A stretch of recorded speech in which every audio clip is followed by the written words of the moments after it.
చూడరని అంటే లాస్ట్ నేను మీకు ఒకసారి నేను చెప్తా కదా, నేను మాకు ఒక విషయం చెప్తాను. నా దేవుడు 3 జీవించాడు కదా. ఒకటి యోహాన్ అని పేరు జీవించాడు, చాలా ఎక్సలెంట్ పేరు. జాన్ అని జీవించాడు. సెకండ్ టైం కమ్ రా ఇదిగో విందుశాలను తీసుకెళ్ళాడు. ఆ విందులో చూశాను అంటే షాడో ఒక దుఃఖమైతే ఉన్నాను. ఆ స్టాండ్ అయిన డిసెంట్లో ఎందుకో మీద ఎమోషన్లో ఉన్నాను. నిలబడిన వాడు విన్నా యేసు అంటున్నమాట, రా కమయాలని నన్ను తీసుకెళ్ళి ఇందులో కూర్చోబెట్టినాడు. ఇది సెకండ్ అన్నమాట విజయం. థర్డ్ విజయం తెలుసా?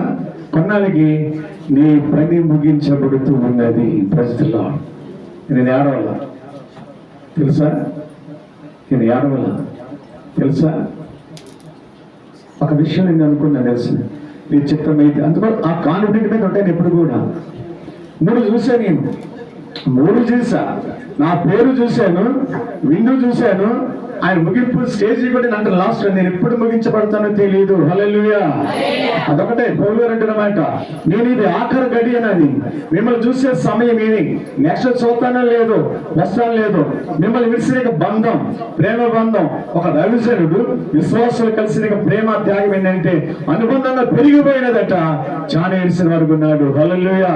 ఒక సేవకుడు అంటే విశ్వాసులు కలిసిన విధానం బట్టి సేవకుడు వైఖరిని చూసి, సేవకుడిగా పరిసరం చూసి ఆ ప్రజలను ప్రేమ పుట్టుకుని అంట ఈయన లేకపోతే మేము కూడా ఉండలేదు అని అపేక్ష కలిగిన వరకు ఉన్నారు జనాంగం. హల్లెలూయా.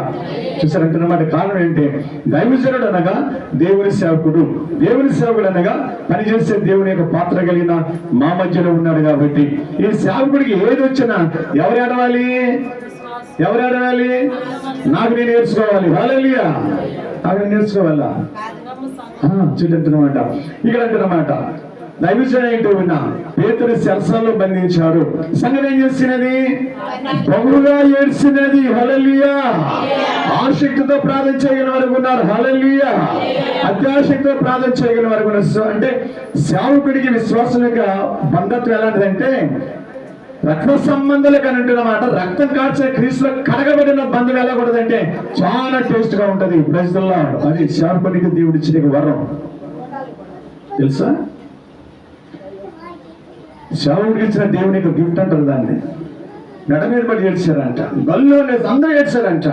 పౌలు గారు కూడా ఏడ్చారు. చూసారండి ఎంత ప్రేమ అంటే. ఈ రోజున మనము కూడా ప్రభునందు ప్రియమైన సంఘం మనందరి కొరకు యేసయ్య కల్వరి శిలువలో బలియాగమైనాడు. ఆకాశానికి భూమికి మధ్యన వేలాడుతున్న యేసయ్య ఆయన చేసిన యొక్క కన్నీటి ప్రార్థన, ఆయన చేసిన రోదన ఏడుపు, ఆయన చేసిన శ్రమలు, ఆయన పడి